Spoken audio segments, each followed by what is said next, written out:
Hey everybody, it's Lon.TV. We're back again taking a look today at the Belkin convertible case for the iPad, and this is working with the Apple Bluetooth keyboard. You know, Apple has a great Bluetooth keyboard that works with the iPad. The problem is that it's not very portable. So Belkin's put together a rather neat product to allow you to carry both around at the same time. And I'm going to kind of show this backwards, and then I'm going to show you how this looks already pre-configured, and then dive further into it, because it takes a little bit of time to get your keyboard positioned properly. So this is what it looks like. I've got both my iPad and the keyboard in here. So it looks rather attractive this way, but it looks kind of mashed up together here on the other side.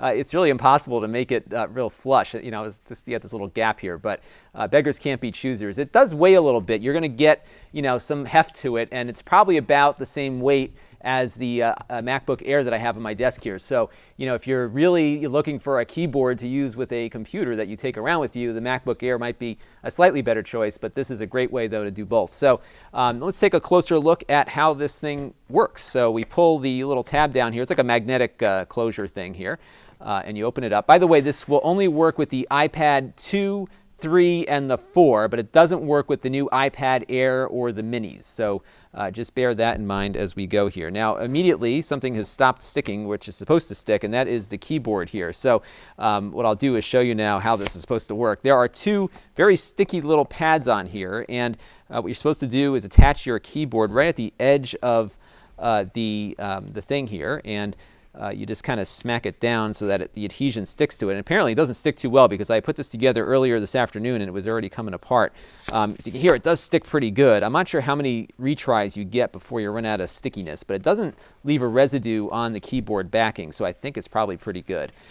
So when you get it kind of situated in there, and then the process of getting this thing propped up is a little weird. So I'm going to kind of show it to you from the side here.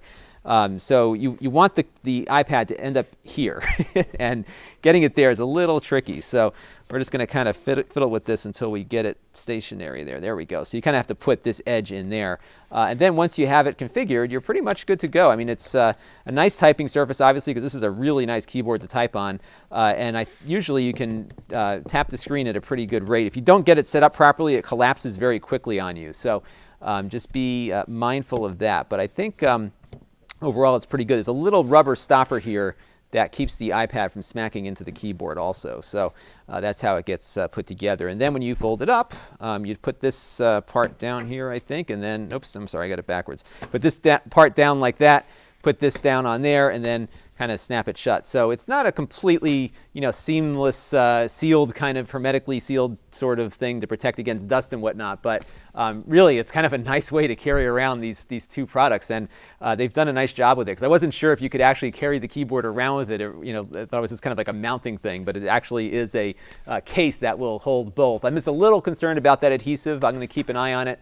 But overall, I think if you're a big fan of this Apple keyboard and want to carry it around with your iPad, Belkin has solved this problem. This is Lon.TV, and thanks for watching.